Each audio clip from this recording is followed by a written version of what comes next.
Je m'attardai dans le coin obscur de la salle de bal, observant le couple qui se balançait doucement sur la piste de danse. Leurs regards étaient fixés l'un sur l'autre. La respiration de la femme était régulière tandis que son partenaire l'attirait plus près que la bienséance ne le permettrait normalement. Sa petite silhouette était étroitement pressée contre son physique imposant. Il se mouvait avec une fluidité sans effort, lui affichant l'aisance d'un athlète, tandis qu'elle copiait sans peine chacun de ses pas. Tous les regards dans la pièce semblaient rivés sur eux. Il y avait un lien émotionnel palpable entre eux. Ce n'était pas nécessairement de l'amour, mais quelque chose de bien plus profond qu'une simple amitié. Ses cheveux blonds miel bougeaient doucement, ondoyant comme le flux et le reflux de la marée alors qu'elle se penchait complètement vers lui. Non pas qu'elle ait vraiment son mot à dire. Elle était fermement sous le charme de son séduisant compagnon. Si cette femme n'avait pas été ma femme depuis 11 ans, enlacée dans les bras de son patron, j'aurais peut-être admiré leur connexion. Au lieu de cela, tout ce que je ressentais était un mélange intense de fureur et de mortification. Ce n'était pas notre première présence au gala annuel de son entreprise, une occasion débordante d'éloges et de camaraderie, où toutes les personnes présentes savaient qu'elle était ma femme. J'ai remarqué des gens qui me cherchaient du regard alors que nous étions tous témoins du drame qui se déroulait. Ils attendaient une sorte d'explosion. Après 3 danses, ils ont quitté la piste ensemble et ont rejoint leurs collègues à une table ronde centrale. Je regardais alors qu'elle le fixait avec ses yeux sauvages qui m'étaient autrefois exclusivement réservés. Bien que je n'ai pas vu ses regards se diriger vers moi ces derniers mois, cela n'a rien fait pour diminuer la marée montante de répulsion en moi. La seule pensée qui occupait mon esprit était que le changement était imminent. La situation atteignait son point culminant. Je devais simplement endurer encore un peu. J'avais du mal à concilier les émotions contradictoires que j'éprouvais: peur, haine, indignation avec l'amour, le respect et la confiance que j'avais autrefois pour ma belle femme. J'étais en train de perdre cette lutte intérieure. Peu importe avec quelle ferveur j'essayais de réprimer ces sentiments, je me retrouvais à sombrer dans le désespoir et l'apitoiement sur mon sort. J'avais travaillé sans relâche ces derniers mois pour la reconquérir. Pour réparer les fractures de notre mariage, j'avais organisé des soirées romantiques, assumé la responsabilité des tâches ménagères, coupé les distractions comme la télévision pour engager la conversation seulement pour être accueilli par son rejet. Je l'ai comblé de marques d'affection, des fleurs, des mots doux, des cartes, mais je les ai trouvées jetées à la poubelle. J'ai envoyé des bouquets à son lieu de travail, incertain qu'elle en ait même accusé réception. Que me restait-il d'autre que d'endurer cette épreuve? Je me suis demandé, écartant de telles pensées alors que je me dirigeais vers le bar temporaire dissimulé dans le coin de la pièce, me tenant juste derrière Marianne, une vieille amie de Kelsey du travail. « Tu t'amuses bien ?» ai-je demandé, essayant d'avoir l'air désinvolte. J'apprécie toujours ces événements annuels. Harold adore les boissons gratuites, a-t-elle fait remarquer. J'ai ri et j'ai hoché la tête, soulevant mon verre vide. Moi aussi. Tiens, je n'ai pas vu la femme de Jason ce soir. Où est-ce qu'elle peut bien être? J'espérais avoir masqué ma tension croissante. Elle a toujours l'air si chic et elle est de bonne compagnie. Oh, Kels ne t'en a pas parlé? Jason lui a remis les papiers du divorce aujourd'hui. On dirait qu'elle a négligé ses responsabilités conjugales. Le niveau d'ébriété de Marianne avait atteint un point où la discrétion n'était plus une priorité. J'ai trouvé une certaine satisfaction dans le résultat de son impolitesse inopportune. Non, je ne crois pas, vu que c'est vendredi soir, etc. On est venu ici directement après avoir terminé le travail, donc on n'a pas vraiment échangé les dernières nouvelles. Ce n'était pas une torsion de la vérité, c'était une fabrication éhontée. Nous avions pris congé du travail cet après-midi-là pour nous préparer pour la soirée à la maison, ce qui lui donnait amplement l'occasion d'aborder le sujet, mais elle a choisi de ne pas le faire. J'ai refait le plein de Captain et de Diète, j'ai pris un verre de vin blanc pour Kelsey, et je me suis dirigé vers la table où elle et Jason étaient postés. Aucun des deux ne semblait remarquer mon approche, ils étaient complètement absorbés par leur concentration mutuelle. « Kels, voici ton vin », ai-je annoncé, en plaçant le verre dans sa main. Elle a légèrement tressailli au son de ma voix. « Oh, tu m'as fait peur », a-t-elle gazouillé, en prenant le verre. « Merci, chérie. » Au fil du temps, la tension qui émanait de ceux qui nous entouraient devint de plus en plus visible. De nombreuses personnes devinrent soudainement fascinées par quelque chose d'intrigant sur la nappe tachée ou dans un coin éloigné de la pièce, évitant délibérément de croiser mon regard. Certains, cependant, me regardaient droit dans les yeux, se demandant probablement ce que je pensais et évaluant à quel point je pouvais être inconscient de la situation. Un jeune homme, d'environ 25 ans, a même esquissé un sourire en coin alors qu'il me regardait faire le tour de la table. Nos regards se sont croisés brièvement. Il a maintenu le contact visuel pendant quelques secondes jusqu'à ce que son sourire disparaisse, et lui aussi est devenu absorbé par la nappe. Il approchait d'1 heure du matin, et un nombre important d'invités avaient déjà quitté le salon de bal de l'hôtel pour rentrer chez eux. Pourtant, je sentais que Kelsey n'était pas encore prête à se séparer de son partenaire de danse. On devrait probablement rentrer, ma chérie, dis-je, réalisant que je pouvais bien empiéter sur son temps avec Jason. Il faut encore que je raccompagne la nounou, et on lui a promis de ne pas rentrer après 2 heures du matin. Oui, bon. Je crois qu'il est temps qu'on y aille. À lundi, répondit-elle avec un sourire. Le soulagement était palpable tout autour. Le malaise touchait presque à sa fin. Jason, c'était sympa de te voir, dis-je en tendant la main, qu'il serra. C'était un homme solidement bâti, et il tenait à le souligner par une poignée de main ferme.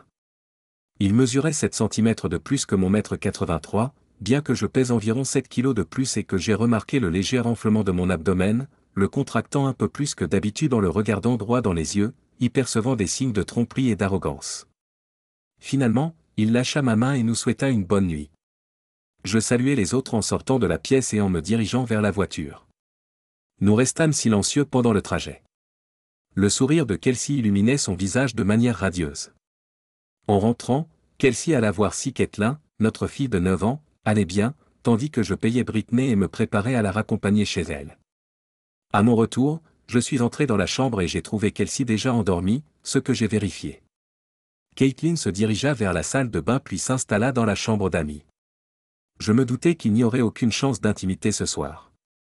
En vérité, j'avais du mal à me souvenir de la dernière fois que nous avions été proches. Alors que mes paupières se fermaient, la dernière chose que j'ai vue était le plafond alors que je sombrais dans un sommeil agité, compilant mentalement ma liste de choses à faire pour le lendemain. Je me suis réveillé tôt le samedi matin. Caitlin était déjà dans le salon, absorbée par ses émissions préférées, et je l'ai saluée brièvement en m'arrêtant à la porte. « Tu as déjà pris ton petit déjeuner ?» demandai-je. Répondit-elle, balançant vigoureusement une cuillère pleine de lait, éclaboussant le tapis de lait. D'accord, calme-toi. Maman dort encore, et je dois faire du travail dans mon bureau, d'accord, lui dis-je. D'accord, papa, répondit-elle peut-être un peu trop fort, ce qui me fit sourire. Vers 8h30, j'ai composé le numéro du portable de mon avocat, sachant qu'il travaillait généralement de chez lui le samedi. Bonjour, Bill, c'est Matthew Frank. Bonjour, Matt. Je suppose que ce n'est pas un appel de gaieté de cœur, répondit-il, anticipant le sujet. Vous avez raison. Il est temps de mettre le plan à exécution. J'ai découvert que Jason a fait signifier la séparation à sa femme hier. Sait-on si Kels a déjà consulté un avocat? Je ne crois pas, mais je vais le contacter et vérifier. Je vous retrouve dans une demi-heure au café. Il faudra signer et dater les documents devant mon assistante pour la certification. Nous déposerons les papiers lundi matin et nous lui ferons signifier au déjeuner, conclus-je.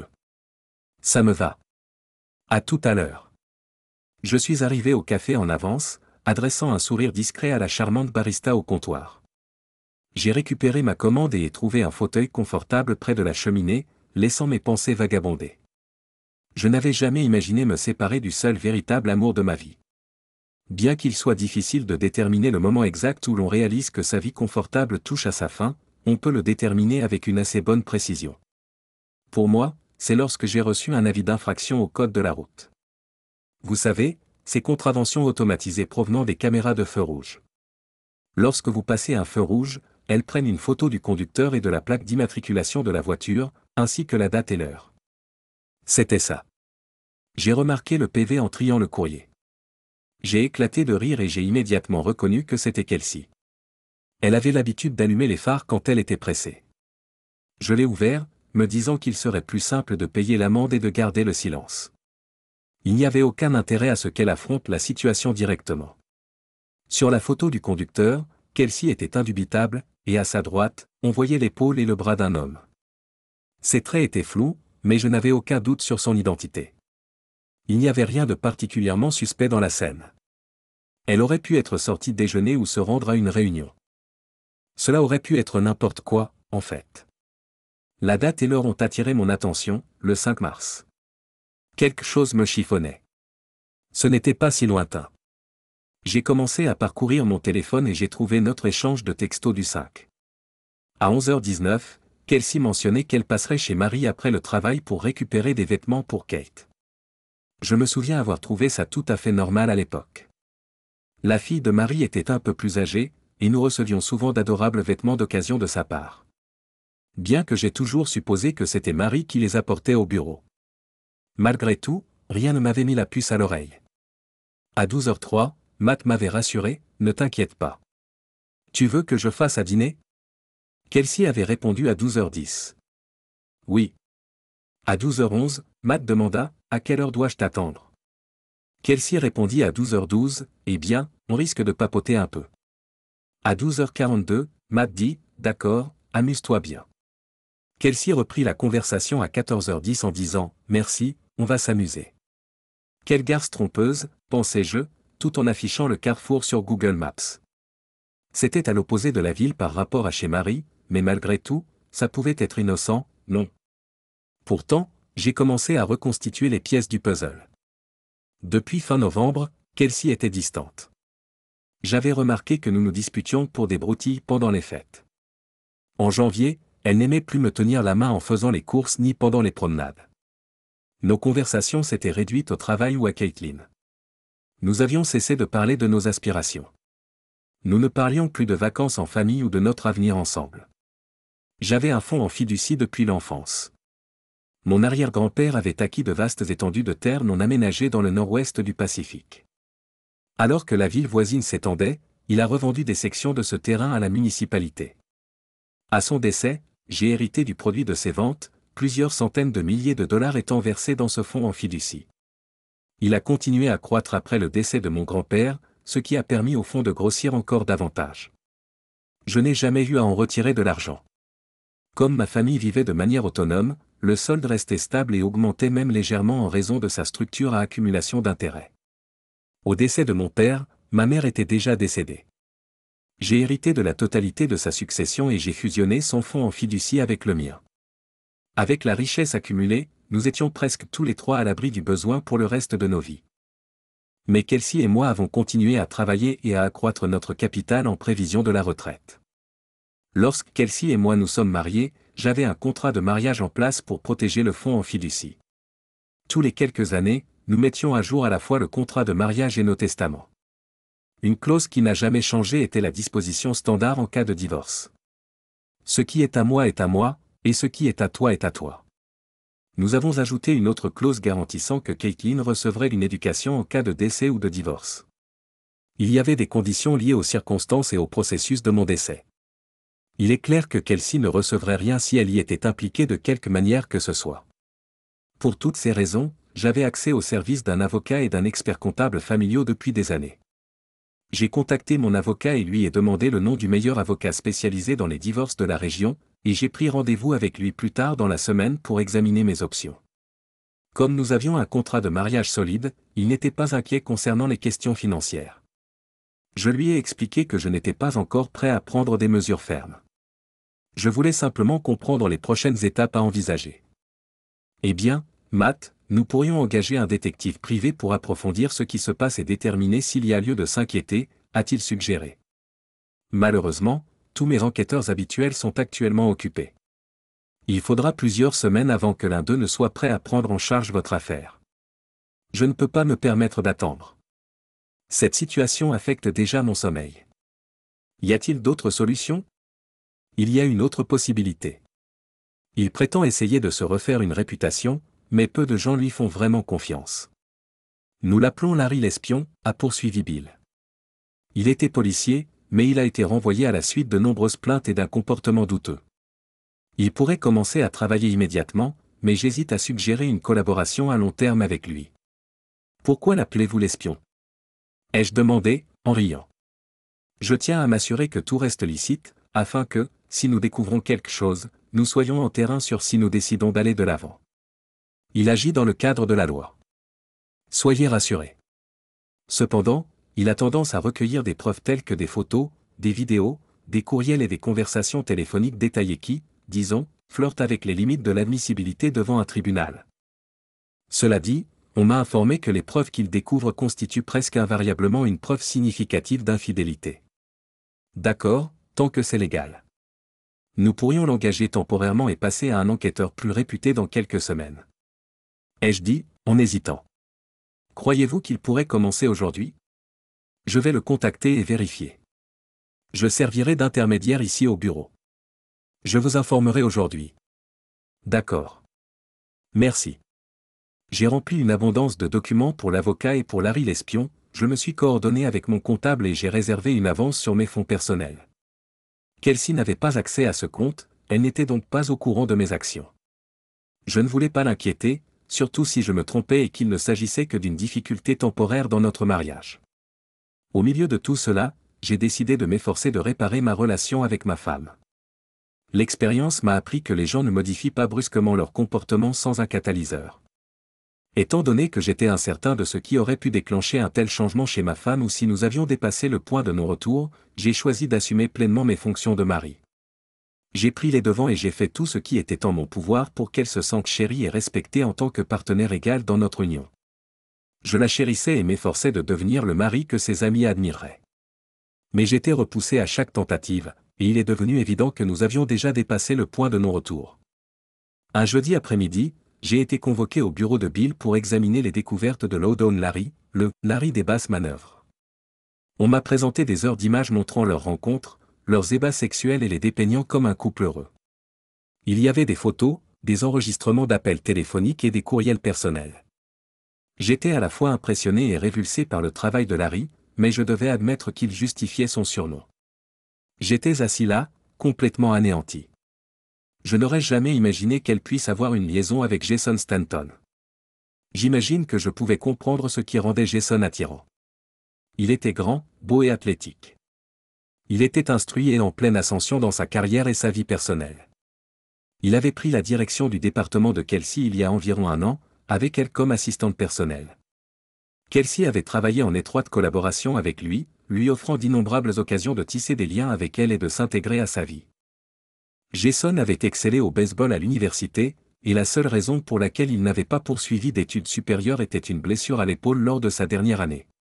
Qui ne serait pas impressionné par quelqu'un comme ça? Je n'aurais jamais pensé que Kelsey le laisserait s'immiscer entre nous. La situation était accablante. Je ne pouvais plus respirer, ma poitrine se serrait, ma vision se brouillait et j'avais l'impression que j'allais m'évanouir. J'ai repoussé ma chaise, baissé la tête entre mes genoux et me suis concentré sur ma respiration. Inspirer, expirer et expirer jusqu'à ce que le brouillard dans mon esprit commence à se dissiper. Le sentiment de perte et de vide était indescriptible. À ce moment précis, j'avais perdu ma meilleure amie, ma confidente, ma bien-aimée et la mère de mon enfant. Je ne pouvais pas envisager une issue favorable. Et les choses ont continué de s'aggraver. Il a repassé un enregistrement de la veille, qui expliquait pourquoi il nous avait tous réunis. Kelsey, m'aimes-tu vraiment, profondément? Je pouvais sentir l'enthousiasme dans sa voix. Jason, oui, mon amour. Tu es la femme la plus extraordinaire. Je t'adore, et je veux que nous formions une famille. Tu veux dire nous trois, moi, toi et Caitlin? Bien sûr, Jason. Kelsey, qu'en est-il de Matt et Shannon? Nous dissoudrons nos mariages avec eux, répondit Jason. Tu auras Caitlin, et ensemble, nous vivrons comme une famille heureuse. Un moment de silence s'ensuivit dans le dialogue. Je présumais que Kelsey contemplait la révélation monumentale que son amant venait de faire. Jason, tiens-tu vraiment à moi? Bien sûr, qu'elle, affirma-t-il. L'idée de quitter Matt ne m'avait pas vraiment traversé l'esprit. Mais tu devrais y penser. Il ne pourra jamais t'offrir ce que moi, je peux. Tu brilleras comme la reine de toutes les soirées, tu feras partie de la haute société. Tu découvriras des endroits et des choses qu'il ne pourrait même pas rêver de s'offrir. Je pouvais percevoir le dédain dans sa voix et presque visualiser son expression en parlant. Kelsey, ça le dévasterait s'il perdait. Kate est tout son univers. Jason, répliquai-je. Je serai 10 fois le père que ce loser a jamais été. Dans un an, elle ne voudra même plus le voir. Pourquoi éprouves-tu une telle animosité envers lui? Demanda Kelsey avec une pointe d'inquiétude. Qu'est-ce qu'il t'a fait? Honnêtement, j'étais curieux aussi. Jason rétorqua, il ne te mérite pas, Kels. Ce loser manque d'ambition et n'a pas la volonté de réaliser quoi que ce soit au-delà de son état actuel. Juste un employé qui enrichit quelqu'un d'autre. Te rends-tu compte, Kelsey, qu'il est directeur d'usine? Son usine emploie 400 personnes et affiche les chiffres de production et les revenus par mètre carré les plus élevés de toutes les usines.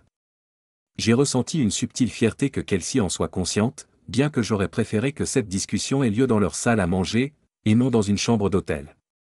Jason, il n'est pas faible. Il est bien plus fort que tu ne le penses. Il a fréquenté des individus peu recommandables.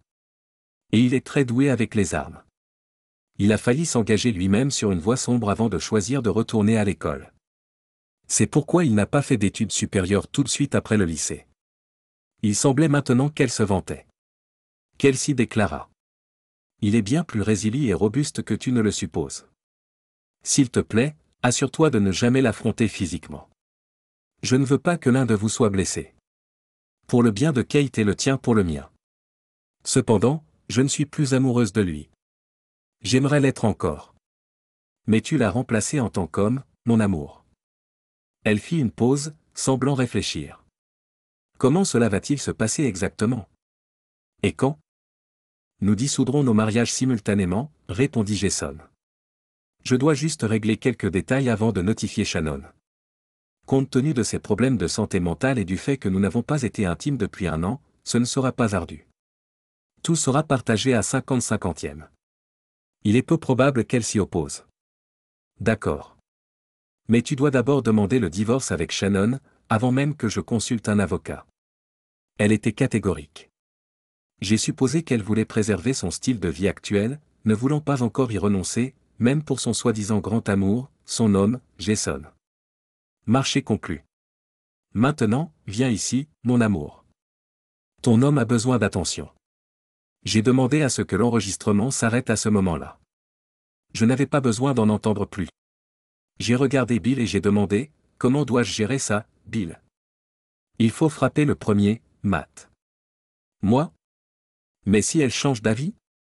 Bill, c'est rare, monsieur. Frank. J'ai bien peur qu'il soit arrivé à un point où rien de ce que vous direz ou ferez ne les arrêtera ou ne leur fera regretter.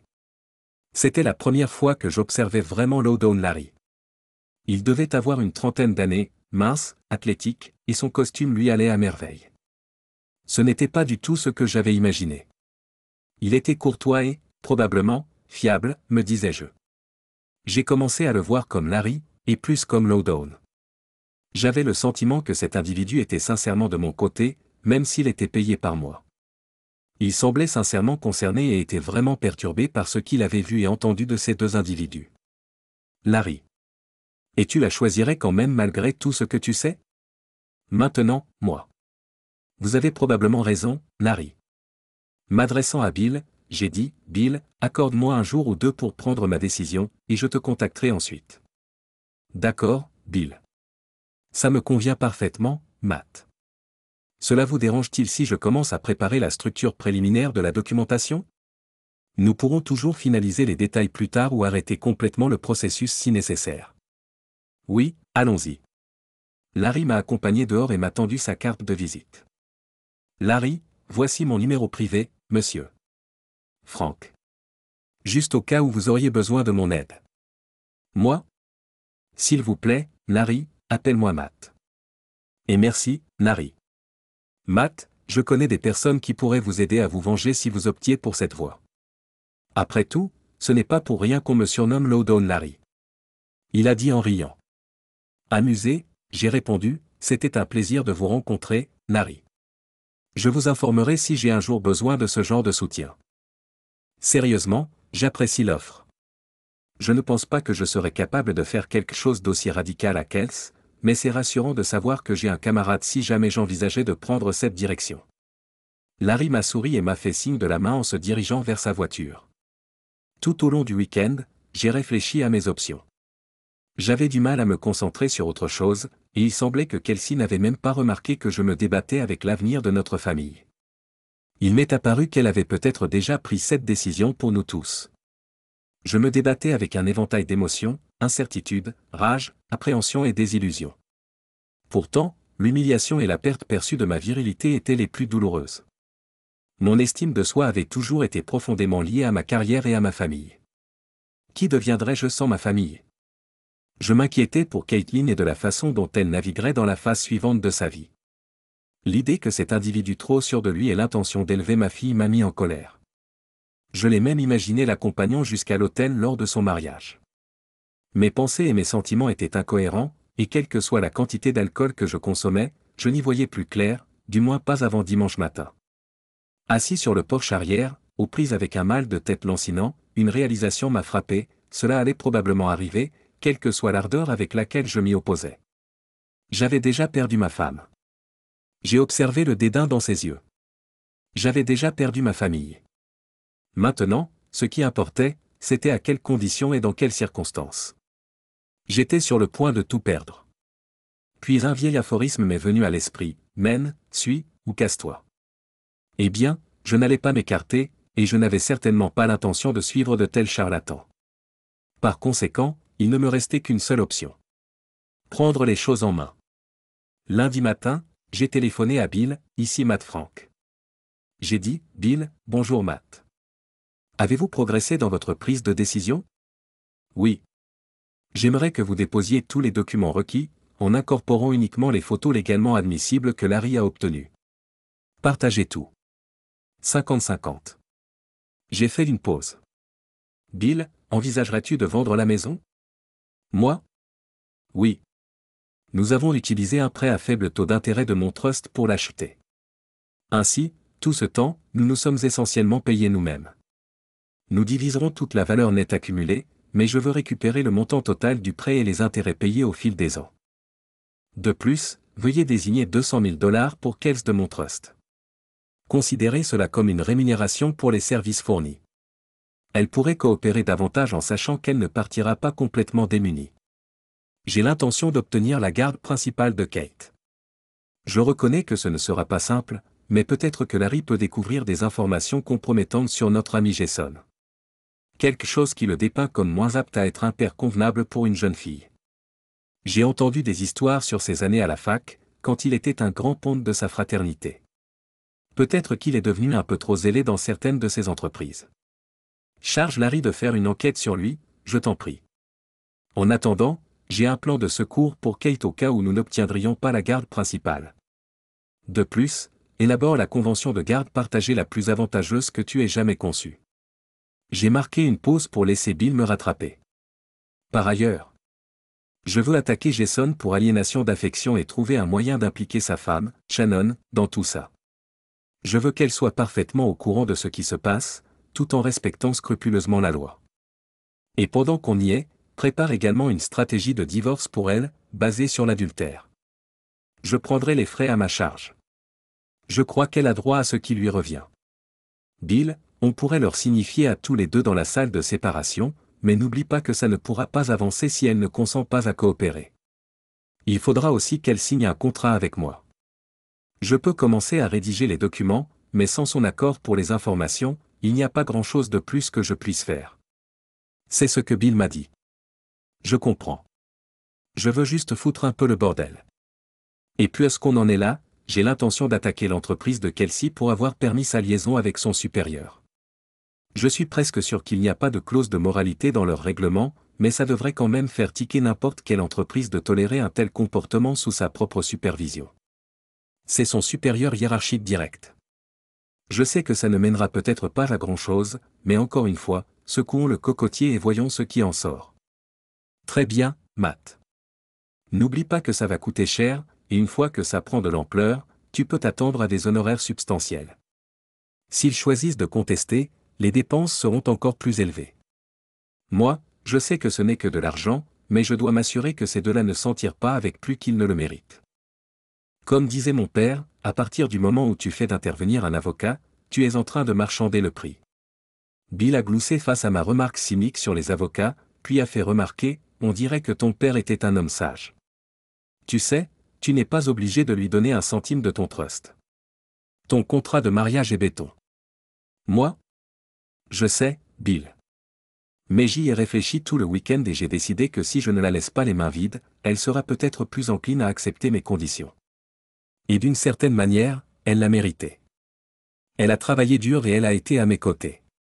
Ensemble, nous avons construit notre petit nid pour l'avenir.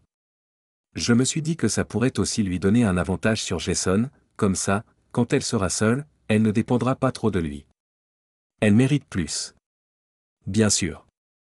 Mais il n'y a pas moyen que je laisse cet enfoiré de Jason prendre plus qu'il ne m'a déjà volé dans ma vie. Je veux dire, ma femme devrait lui suffire. Une vague de fureur m'a traversé pendant que je parlais, juste à l'idée que Jason s'empare de la vie qui était censée être la mienne.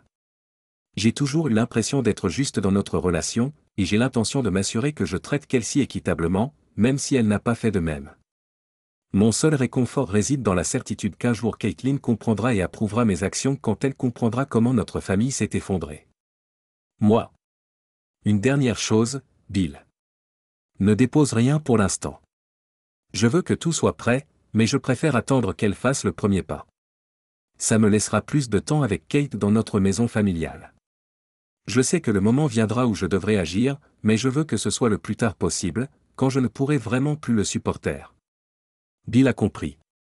Nous pouvons laisser tout sans date et non signé jusqu'à ce que tu sois prêt. Je travaille le samedi matin depuis chez moi, tu peux donc toujours me joindre pendant le week-end. On ne peut de toute façon rien déposer avant lundi matin, mais je peux faire poster quelqu'un à la porte du greffe pour leur signifier le jour même dès l'ouverture. Très bien, c'est la stratégie. Nous nous sommes dit au revoir. J'ai pris la carte de visite de Larry dans ma poche et j'ai composé le numéro. Moi.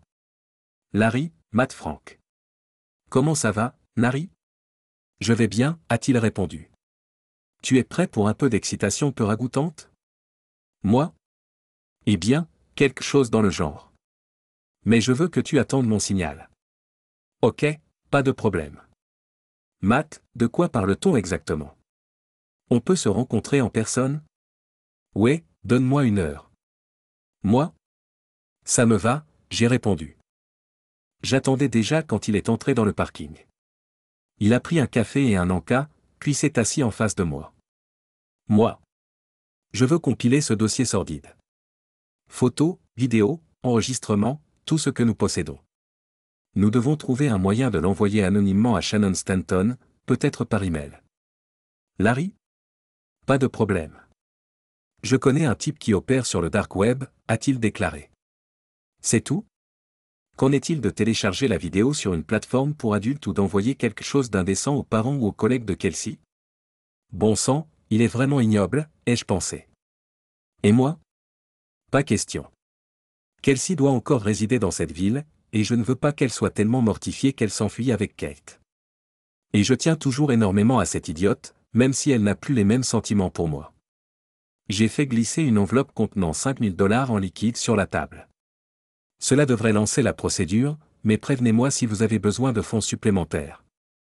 Larry a pris l'argent et m'a jeté un coup d'œil. 3000 aurait suffi. Il est peut-être peu scrupuleux, mais au moins il est honnête. Gardez le reste à titre de provision. Je pourrais avoir besoin de votre aide à nouveau. Gardez simplement ce dossier jusqu'à ce que je vous contacte. Je compte les prendre par surprise, et j'ai mes raisons de les laisser faire le premier pas. De plus, nous devons évaluer les préoccupations que sa femme pourrait avoir. Ses antécédents médicaux pourraient influencer les décisions que nous prendrons plus tard. Est-ce faisable? Oui. Et Bill ne vous a-t-il pas demandé d'enquêter sur les années d'université de Jason? Je cherche tout ce que je peux utiliser contre si nous nous disputons la garde. Il a de nouveau acquiescé tout en griffonnant quelques notes sur son bloc. Nous avons fini notre café et bavardé brièvement de ces années comme policiers et des personnes que nous pourrions tous les deux connaître. Quand nous avons terminé, nous nous sommes serrés la main et nous nous sommes séparés. C'était il y a 3 mois. Je suis revenu au présent lorsque Bill est entré, bientôt suivi de son assistant et de Larry. Alors, il semble que le moment soit venu de commencer, hein?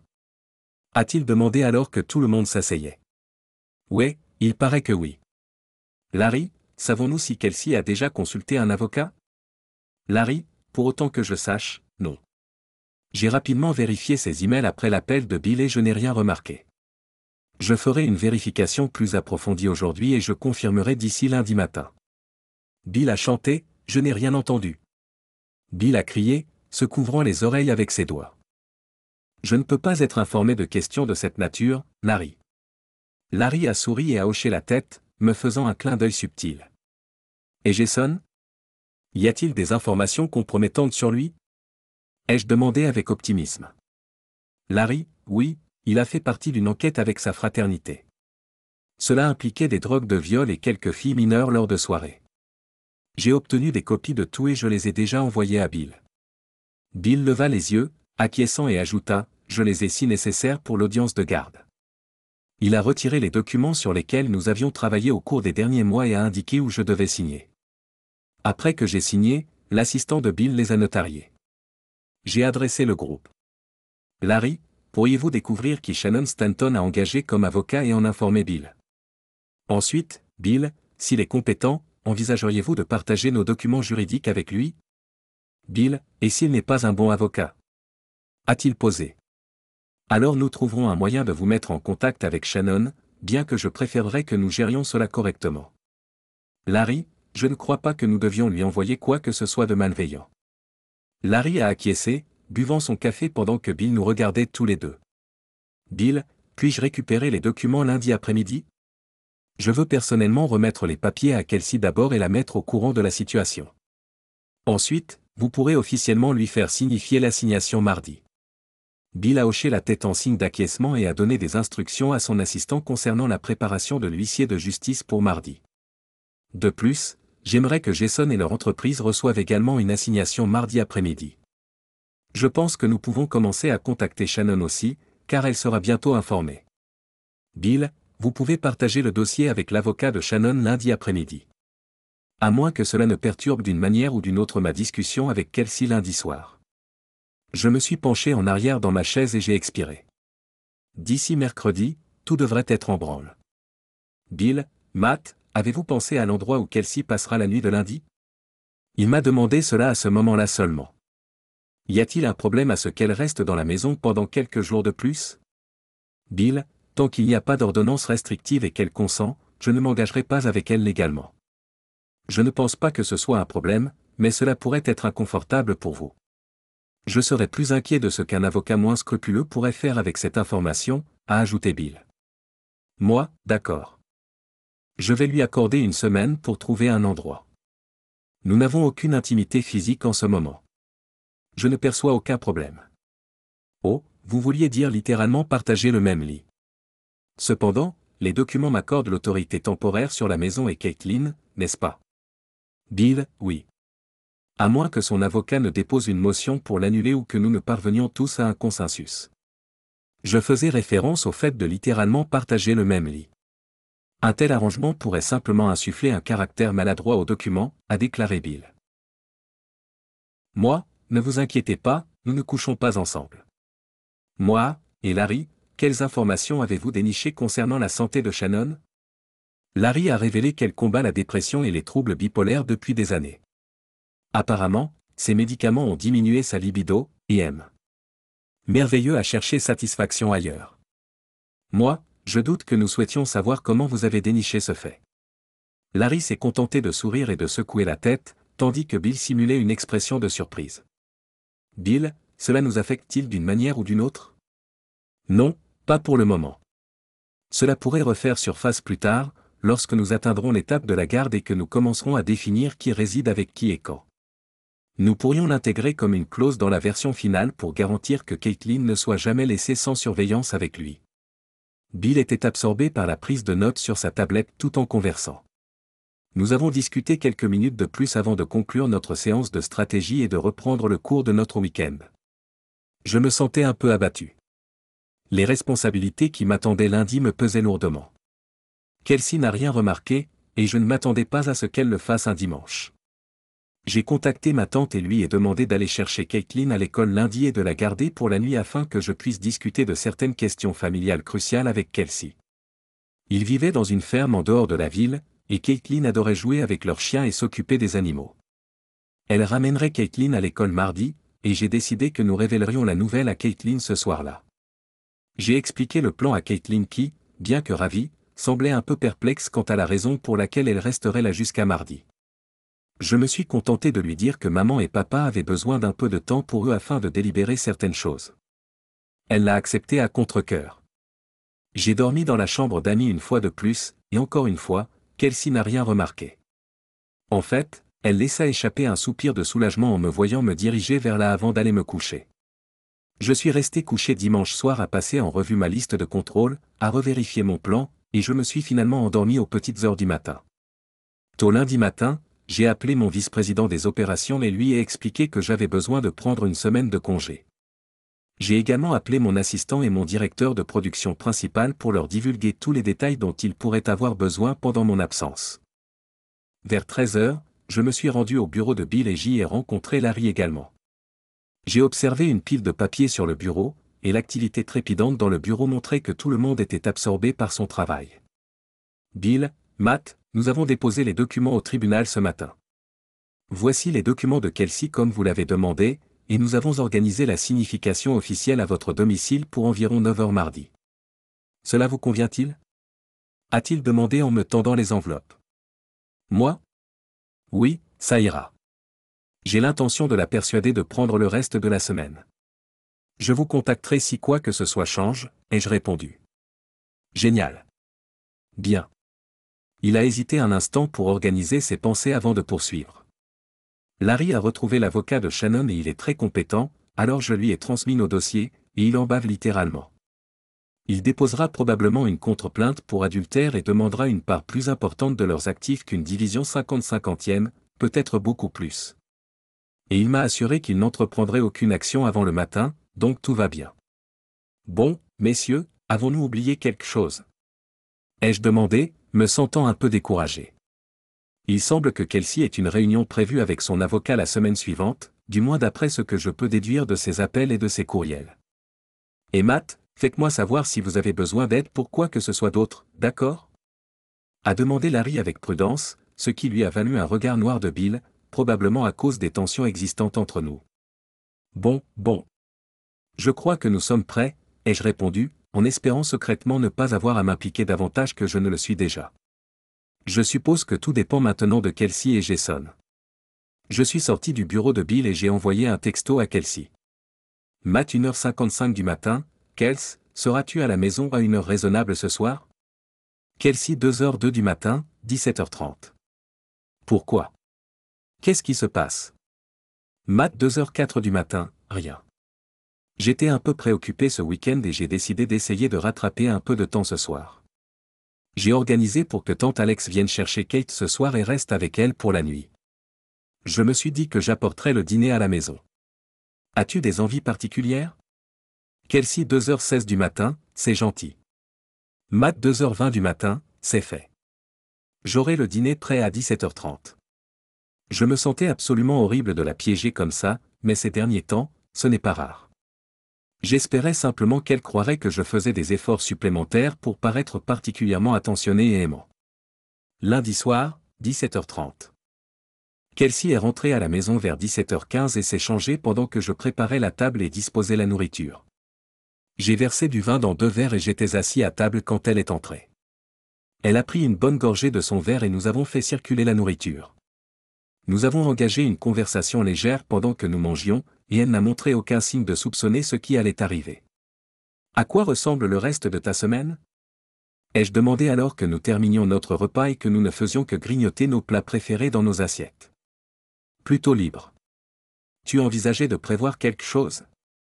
A-t-elle demandé en me regardant de côté.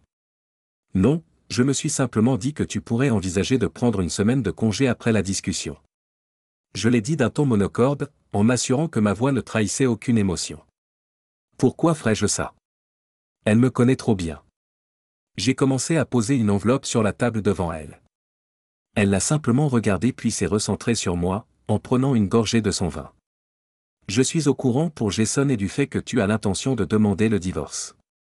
Elle a toussé un peu, s'étouffant presque avec son vin, et m'a fixé avec une expression vide.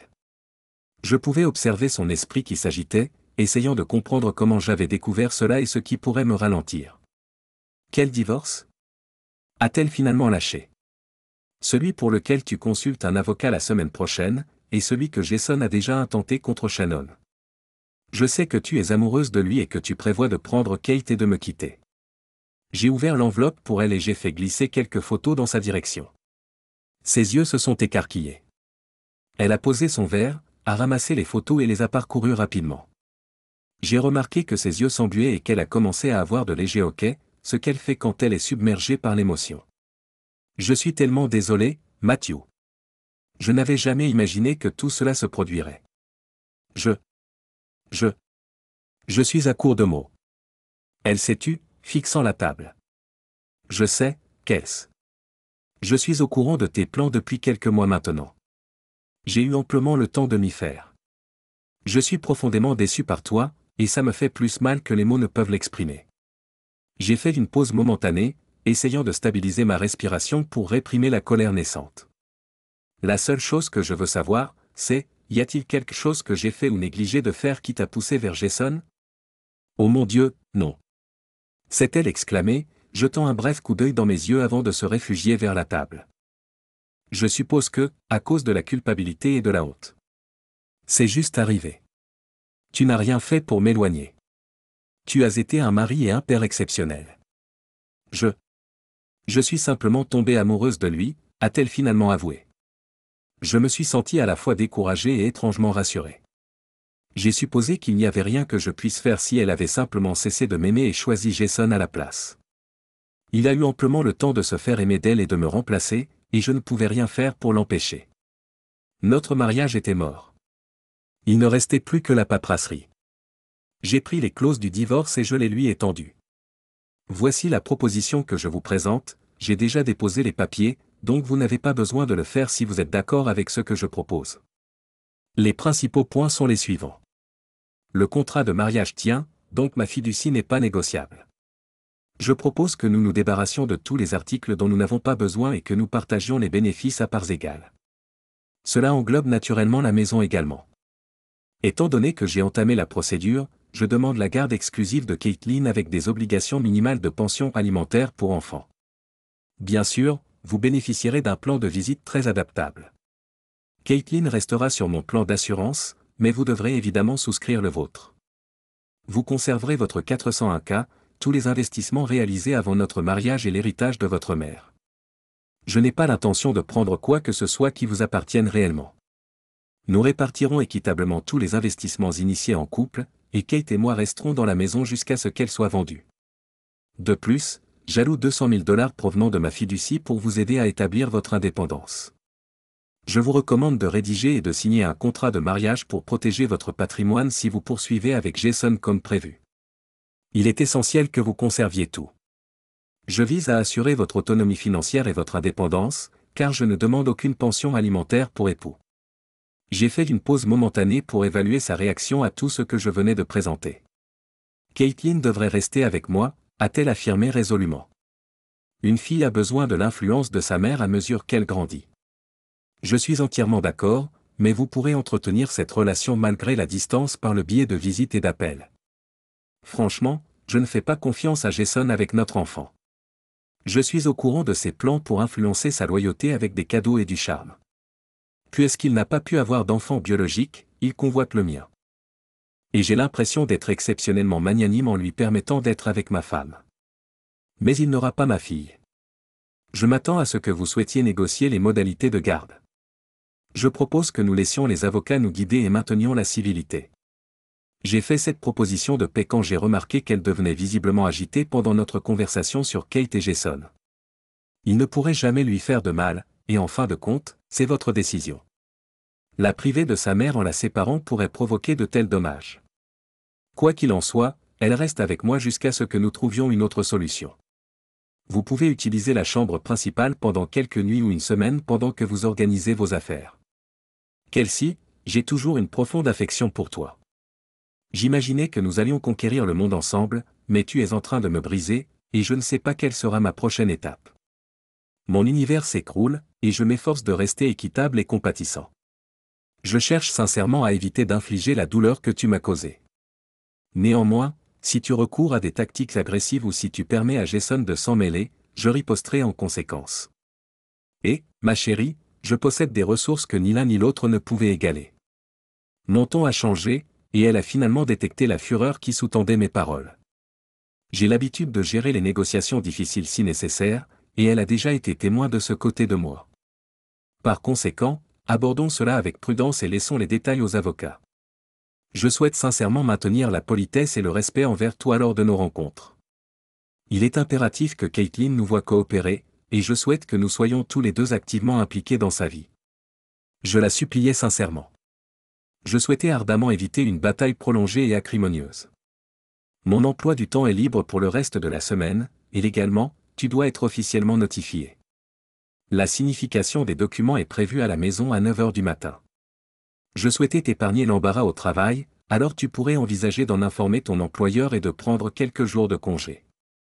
Je reconnais qu'il sera difficile pour nous deux de rester à la maison, mais peut-être pourrions-nous avoir une discussion avec Caitlin ce soir ou la garder à la maison mercredi pour clarifier la situation. Qu'en penses-tu? Kelsey avait cessé de manger et semblait quelque peu pâle et souffrante. Je crois que la gravité de ses actions avait finalement commencé à se faire sentir sur elle. Elle n'avait qu'elle-même à blâmer. J'étais heureux, ignorant et joyeux jusqu'à ce qu'elle déclenche ce tumulte. Elle m'a regardé, haletant comme un poisson hors de l'eau, puis a déclaré, « Très bien, Matt, il est évident que tu as méticuleusement préparé tout ça et que tu as pris le dessus. Je ne sais pas comment, mais c'est le cas. Je vais contacter le travail immédiatement et rester à la maison au moins jusqu'à mercredi. Penses-tu qu'Alex peut la recevoir de nouveau demain soir? Peut-être devrions-nous éviter de l'envoyer à l'école demain et aller la chercher mercredi matin pour qu'on puisse discuter de tout ça. » Mon détective privé, Larry, a découvert tous les détails après que j'ai remarqué quelques indices qui laissaient supposer que quelque chose n'allait pas au Danemark. Je vais contacter tante Alex immédiatement. Je crois que c'est une excellente idée. Kelsey m'a fait un léger signe de tête lorsque j'ai mentionné Larry alors qu'elle ramassait les documents. J'ai répondu par un signe de tête et lui ai souhaité bonne nuit.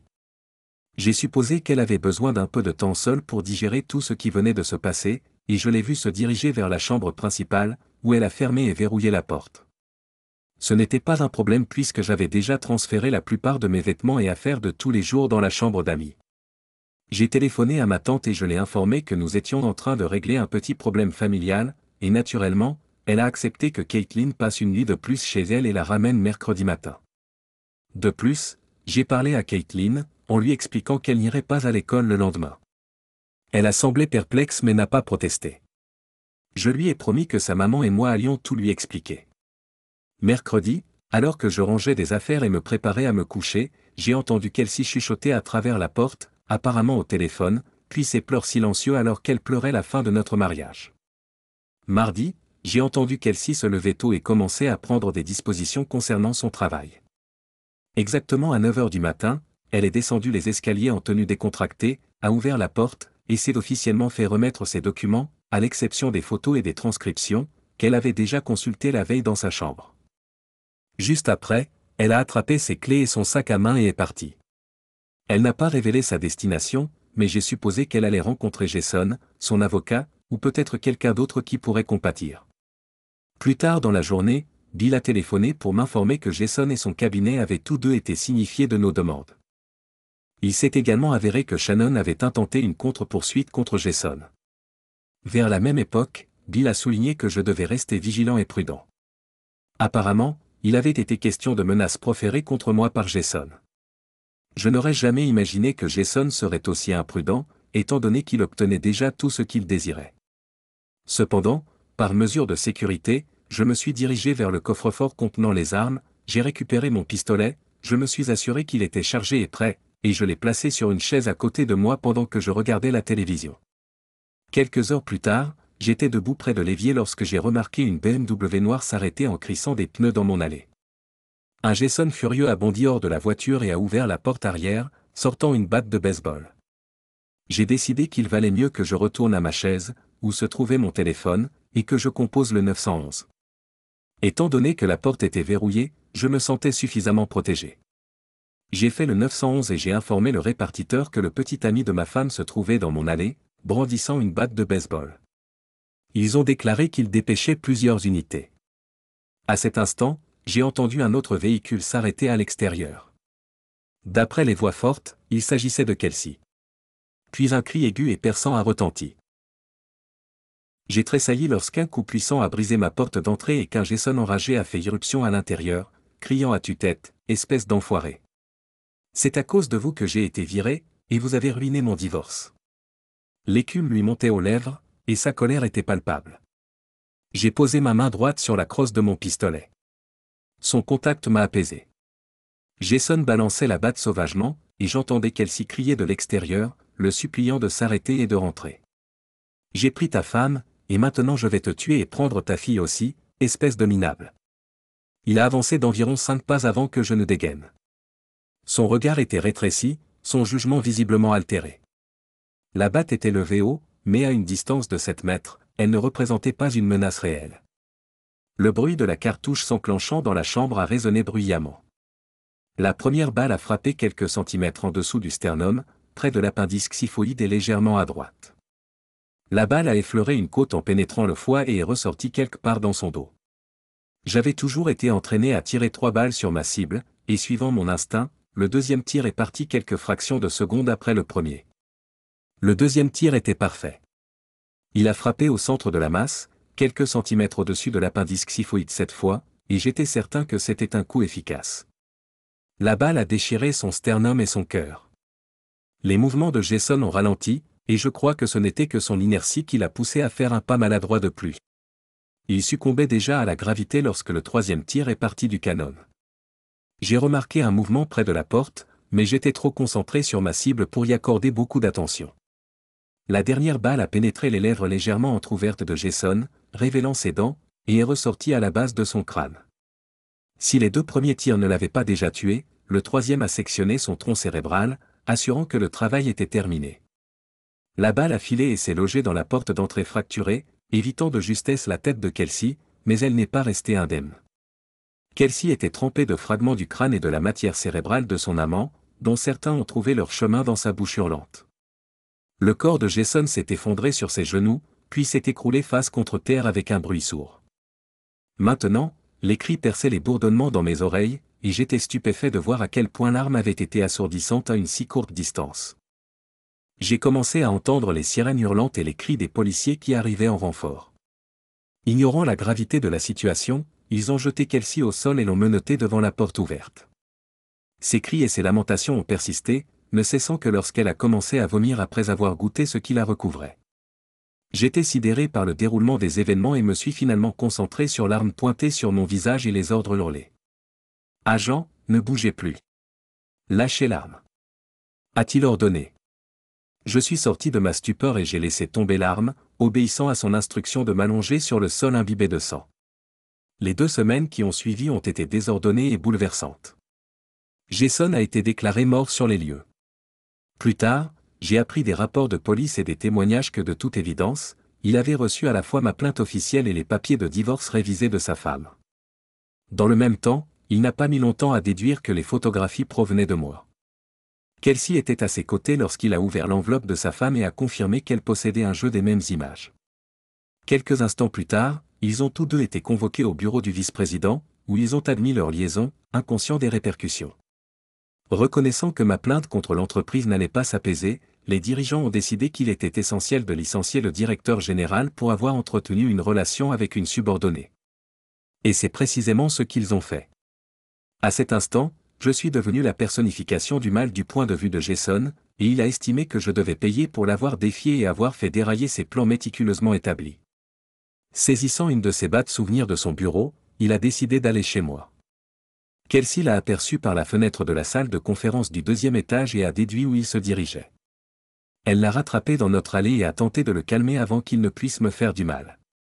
Bien sûr, aucun d'eux ne savait que j'avais été prévenu de leur arrivée et que j'étais préparé. Kelsey s'en est sortie avec un œil au beurre noir. Jason l'a frappée lorsqu'elle a essayé de l'empêcher d'entrer dans la maison. À part ça, elle n'a subi aucune blessure physique, mais a enduré des mois de cauchemars. J'ai échangé quelques mots avec elle entre les interrogatoires de police, les séances avec les procureurs et les procédures judiciaires, mais nous n'avons jamais eu une conversation significative sur ce qui s'était passé chez nous. Kelsey s'est transformée en l'ombre d'elle-même. Perdre son mari, son amant et sa fille en moins de 24 heures a eu cet effet. Elle ne s'en est jamais remise. Kelsey est restée en contact pendant le divorce et peut-être pendant un mois après. Elle n'a même pas engagé d'avocat et ne s'est pas opposée au divorce. J'ai obtenu la garde de Caitlin sans contestation. À mon grand étonnement, elle n'a jamais réclamé sa part du règlement financier. Bill l'a conservée en son nom, mais a fini par me la rendre un an plus tard. Elle n'est jamais revenue chez nous et est restée avec des proches jusqu'à sa disparition. Il y a eu quelques rencontres supervisées avec Caitlin, mais elles se sont avérées pénibles ou infructueuses. Je veillais à ce que Caitlin soit préparée pour chaque visite prévue, que nous recevions ou non une confirmation de Kelsey. Elle se présentait à environ une visite sur 4. J'ai appris que Kelsey était devenue dépendante aux analgésiques et autres médicaments prescrits, destinés à l'apaiser et à stabiliser son état mental. Au moment de sa disparition, elle était sans emploi, sans amis et totalement démunie. Ni Caitlin, ni moi, ni personne de son entourage n'avait le moindre moyen de la contacter, et nous n'avons plus jamais eu de nouvelles d'elle. Nous ignorons ce qu'elle est devenue. Nous avons perdu une femme et une mère. La maison a été vendue par la suite. Caitlin et moi avons acheté une nouvelle maison dans son secteur scolaire et avons essayé de reconstruire nos vies. Nous avons tous les deux suivi une thérapie après cet incident bouleversant. J'ai suivi des séances de soutien psychologique pendant environ 6 mois, mais finalement, j'ai dû refouler la douleur et aller de l'avant. J'avais une fille à élever et une vie à mener. Caitlin a continué à consulter un thérapeute sporadiquement pendant plusieurs années, en partie à cause des répercussions du divorce et de la disparition de Kelsey. Elle avait de nombreux problèmes émotionnels à résoudre. Il m'a fallu 3 ans pour me sentir suffisamment remis pour envisager de sortir à nouveau. Quelques mois plus tard, j'ai rencontré une femme extraordinaire nommée Gio, qui était compatissante et compréhensive face à ce que Caitlin et moi avions vécu. Nous sommes sortis ensemble pendant une période beaucoup plus longue et à un rythme beaucoup plus lent que nous ne l'aurions souhaité, mais finalement, nous sommes devenus intimes, et après environ 16 mois, nous nous sommes mariés. Gio et moi avons élevé Caitlin comme notre fille, mais nous avons décidé de ne pas agrandir notre famille. Avec le temps, nos vies se sont normalisées et améliorées. Nos principaux obstacles étaient liés aux étapes importantes de la vie de Caitlin. Sa remise de diplôme du lycée puis ses études supérieures. J'ai engagé Larry à plusieurs reprises pour tenter de retrouver la trace de Kelsey, mais chaque piste s'est soldée par une impasse. L'opinion générale était qu'elle avait probablement péri quelque part, seule et à l'abandon. Ce fut une épreuve terrible, mais nous avons fait tout ce que nous pouvions et nous avons avancé. J'étais reconnaissant d'avoir eu l'occasion de préparer ma réponse et d'avoir le soutien approprié pour la mettre en œuvre.